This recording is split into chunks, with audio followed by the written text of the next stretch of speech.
Hai, selamat datang di kanal YouTube saya. Yuk kita lanjutin kesalahan-kesalahan umum kelistrikan yang biasa dilakukan oleh orang awam. Nah, topik berikutnya adalah 80 plus itu nilai efisiensi ya, bukan jaminan kalau kalian beli power supply itu 80 plus itu udah pasti bagus. Tidak. Jadi gini, 80 plus itu ada tingkat efisiensi. Jadi tingkat efisiensi itu semakin tinggi, maka power supply yang kalian beli itu semakin ramah lingkungan. Nah, bagusnya apa? Kalian telah mendukung semua manusia di muka bumi ini dengan menggunakan teknologi yang ramah lingkungan demi energi yang kita sekarang bisa nikmatin bisa juga dinikmati oleh generasi berikutnya. Nah, maksudnya itu apa sih efisiensi itu? Gini, tidak ada yang namanya energi ideal. Semua energi pasti ada namanya energi terbuang. Nah, 80+ itu menjamin kita bahwa minimal kita bisa menikmati 80% dari energi yang kita pakai. Nah, kalau 80+ berarti apa? 80 yang kita pakai, 20%-nya energi terbuang.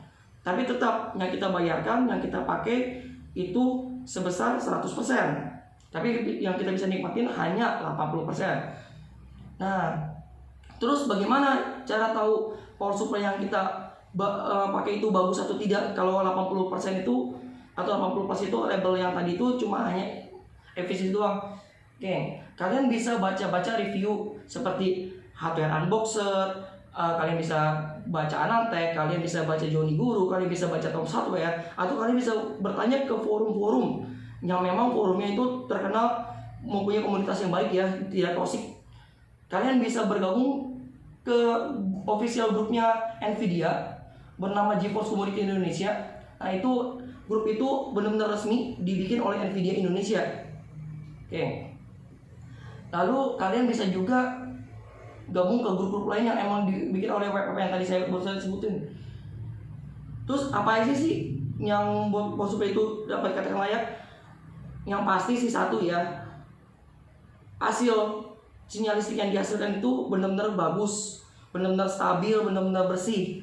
Nah, untuk mencapai itu banyak sekali faktornya. Pertama dari kualitas komponennya, PCB-nya berapa layer, proteksi apa aja yang dimiliki power supply tersebut.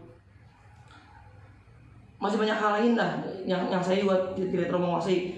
Jadi pada intinya adalah jangan pernah menganggap 80% itu auto bagus. Tidak, kita 80% itu auto ramah lingkungan, iya. 80% itu auto hemat energi, iya. Tapi tidak menjamin 80+ itu label yang tadi yang berada di pasaran untuk menarik perhatian kita semua itu bagus. Tidak. Sekali lagi ya, untuk tahu bagus atau tidak silakan tanya ke forum atau baca-baca review. Oke, lanjut poin berikutnya. Ini soal keselamatan atau safety. Nah, alangkah baiknya itu kalau kalian punya elektronik yang wattnya besar-besar sampai ratusan watt, itu alangkah baiknya kalian colok langsung ke stop kontak. Nah, kenapa? Karena stop kontak kan itu cuma dari PLN doang, terus kalian alirin listrik rumah kalian yang memang udah bagus. Nah, terus kalian langsung pakai. Nah, terus nggak boleh pakai extension dong. Boleh aja pakai extension seperti yang part 1 kita bahas. Itu boleh saja asal loadnya ya itu tidak terlalu besar, atau kalian menggunakan extension yang benar-benar bagus. Tapi ingat ya, safety first. Jadi usahakan kalau bisa colok ke stop kontak langsung aja. Oke? Terus seandainya kepaksa banget pakai extension, usahakan extension jangan extension di extend lagi, jangan dicabangin lagi. Oke?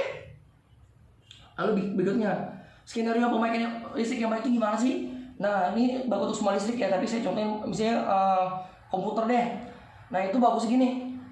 Kalian nggak apa-apa sebenarnya, colok aja terus menerus nggak apa-apa, biar aja. Itu kalian hanya perlu cabut dari stop kontak itu saat kalian benar-benar merasa itu tidak aman. Contoh di luar hujan badai pakai petir, itu kalian mendingan semua elektronik kalian usahain tidak pakai sama sekali. Ya, kalau bisa yang kalian pakai di rumah kalian yang cuma lampu aja. Ya, kebutuhan dasar aja akan listrik yang kalian pakai. Jadi komputer kalian, AC kalian kalau kalian masih bisa tahan ya panasnya, terus kalian punya HP jangan dicas dulu. Nah, atau kalian benar-benar di luar kendali kalian. Contohnya kalian mau pergi jauh nih, nah kan rumah kan kosong tuh, nggak ada yang ngawasin. Nah, daripada nanti kalian pulang-pulang tiba-tiba rumah kalian kebakar kan, atau terjadi hal yang tidak diinginkan, lebih baik kalau kalian pergi jauh, itu elektronik cabut semua dari stop kontak. Jadi benar-benar ya kalau bisa itu cuma kebutuhan dasar aja yang nyala. Misalnya kalian ada pembantu atau ada saudara yang masih tinggal di situ, ya kalau saudara kalian bisa titipin ya. Kalau pembantu ya udah pembantunya aja pakai apa, sisanya ya udah lampu aja yang kalian pakai. Nah, berikutnya apa? Kalian pernah dengar gak? Kadang-kadang pas kalian garansinya void. Cuma gara-gara kalian pasti tanya, kalian pakai UPS gak? Kalian pakai stabilizer lagi gak? Terus saat kalian bilang iya, dan atau salah satunya atau keduanya kalian bilang iya, maka tiba-tiba garansi void. Nah, ini masih diperdebatkan ya, tapi emang secara teori itu rada nggak mungkin. Karena kan gini, dari sumber listrik kan biasa kan kita colok dulu ke stabilizer, habis dari stabilizer kita colok ke UPS, habis UPS baru bisa ke komputer kita ya. Nah, itu kan secara logika kan itu kan seri buat paralel ya. Jadi seharusnya AVR atau pengatur tegangannya atau penstabil tegangannya kan antara si stabilizer terus AVR yang ada di UPS dan PSU kita seharusnya sih nggak masalah, nggak bentrok, nggak berantem. Cuman pada kenyataannya emang berdasarkan pengalaman ya emang suka kadang berantem sih. Nah, kadang-kadang AVR ini atau penstabil tegangan ini suka berebutan kekuasaan. Jadi kayak kalian punya suatu sistem dipimpin oleh 2 orang. Nah, kalau sialan kan akan bagus sekali, tapi kalau tidak sialan kan itu akan jadi cekcok. Itu malah akan lebih baik kalau kalian punya 1 orang aja ngatur itu. Nah, untuk lebih baiknya ya udah, itu kebijakan dari mereka, dari vendor. Mungkin mereka punya alasan teknis yang mungkin saya juga nggak gitu paham, atau itu sangat rumit untuk dijelaskan. Ikutin aja. Dia selama masa garansi ya kalian ikutin aja. Jadi langsung aja colok ke stop kontak itu power supply kalian ya.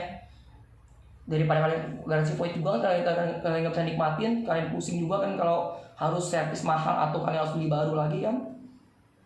Nah, lanjut. Oke, ini masalah laptop sama smartphone.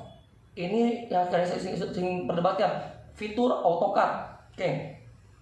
Laptop modern, setahu saya mulai dari tahun 2011 itu udah ada namanya fitur AutoCAD. AutoCAD itu maksudnya gimana?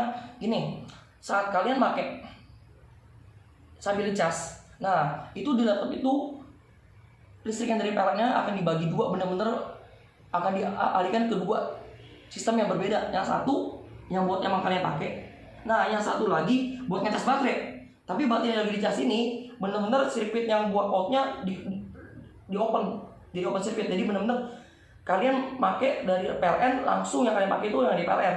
Nah, sisa tenaganya itu buat ngecas baterai. Jadi pas baterai cas, nah yang pakai cuma PLN doang, jadi tenaga baterai nggak dipakai sama sekali. Nah, saat udah sesuai persennya seperti skenario baterai kalian kan, itu kan ada yang bagus untuk baterai kan. Kalau di Asus kan kalian bisa lihat buat paling bagus itu kan di stop di 60%. Jadi begitu baterainya udah terisi 60% akan di cut off, nggak boleh ngecas lagi. Jadi benar-benar dari PLN itu cuman untuk nyuplai kebutuhan kalian. Jadi baterai tersebut udah nggak akan dicas lagi. Atau bisa juga kalian pakai yang buat full mobile. Nah, full mobile-nya itu akan dicas sampai 90% atau 100%. Itu tergantung skenario pengaturannya. Nah, setelah itu akan di cut off. Jadi pas udah 100% udah kalian nggak usah takut, pakai aja terus laptopnya. Terus kapan harus cabut? Kalian udah pos pakai, shutdown yang benar-benar pastiin itu shutdown benar, komputer kalian benar-benar udah mati, baru kalian cabut. Jadi pas kalian pakai sambil ngecas dan baterai udah 100%, udah biar aja, nggak usah panik. Nggak kayak zaman dulu kok, yang baterainya dicacap terus lama-lama hamil, kembung. Enggak. Kalian sekarang mulai lihat 2011 saya amatin itu udah begitu. Jadi kalian pakai aja dengan tenang sampai kalian puas makainya, baru kalian shutdown dengan benar. Habis shutdown benar-benar kalian udah pasti itu shutdown benar-benar, baru kalian cabut. Oke guys. Oke. Hati-hati dengan smartphone ya. Smartphone itu tidak ada fitur AutoCAD seperti laptop tadi. Jadi kalau kalian pakai smartphone sambil dicas, itu adalah skenario terburuk yang akan merusak smartphone kalian dengan cepatnya. Kenapa? Oke. Smartphone itu seperti yang kita tahu kan punya duty cycle yang biasanya baterai itu sekitar 500 kali siklus cas discharge. Nah, dia sekali ngecas itu discharge itu 1 siklus, bukan 1 kali cas itu udah satu siklus terus kalian pakai di cas tuh di 2 siklus enggak. Itu habis kalian isi, dikosongin, kalian pakai, ya itu satu siklus. Nah, apa yang terjadi kalau skenario-nya kayak laptop zaman dulu kalian pakai? Ya, baterainya kebung, rusak. Karena apa? Pas kalian pakai ambil cas, itu kan ngecas. Terus kalian pakai juga jadi cas. Terus begitu secara real time kalian bayangin siklus lewat ya. Nah, jadi alangkah baiknya smartphone dicas dalam keadaan tidak kalian pakai. Nah, oke. Ya, kalian juga nggak pakai smartphone kan juga sekalian mendetoks diri kalian kan dari ketosik-tosikan sosial media. Kalian kembali ke dunia nyata, kalian berpikir jernih kembali. Ya, buat apa sih kita hidup di dunia nyata kalau kita juga hidup sebenarnya di dunia nyata kan? Oke, lanjut lagi. Fast charging itu gimana sih cara kerjanya fast charging dari smartphone? Kayak gini, fast charging itu tergantung dari SoC, sistem on chip, chipsetnya. Nah, kayak misalnya Snapdragon 855 atau MediaTek H90 atau Kirin 980 atau Exynos misalnya 9911. Nah, itu namanya SoC. Berikutnya apalagi yang mengaruhi fast charging itu support apa enggak? Modulnya. Jadi walaupun SoC-nya itu mendukung fast charging, misalkan Qualcomm Quick Charge atau kayak Oppo VOOC, itu kalau modulnya ini yang nggak dipasang, iya benar chipsetnya mendukung, tapi kalau modulnya ini emang si vendor tidak menyatakan dalam paket penjualan, ya udah tetap aja kalian akan ngecasnya kondisi normal. Seperti yang kayak tahu kondisi normal ngecasnya itu biasanya selama itu 5 volt 2 ampere, jadi 10 watt aja. Nah, berikutnya apa lagi? SoC udah support, modul yang dibutuhkan udah ada. Nah, berikutnya adalah charger dan kabelnya. Jadi kalau chargernya aja kalian beli support pas aja, tapi kalian beli kabel abal-abal, ya percuma. Kayak gini deh, ibarat pemain bola nih, jantungnya jantung atlet nih, jantung pemain bola, tapi pembuluh darah kalian yang harus gerak. Terus gimana? Jantungnya bisa ngompak darahnya seoptimal jika pakai pembuluh darah si atlet gak? Enggak kan? Kalau pakai pembuluh darahnya akan terhambat kan? Ya kan? Akan mampet kan? Ujungnya apa? Malah pembuluh darahnya pecah kan? Iya, kabel kalian juga bisa panas, putus dalam, kebakar. Nah, jadi kabelnya juga harus support sertifikasi emang dinyatakan mendukung fast charging tipe tersebut. Jadi nggak bisa tuh kalian pakai yang quick charge buat VOC, nggak bisa ya. Atau sebaliknya bisa kalian VOC untuk si Qualcomm quick charge.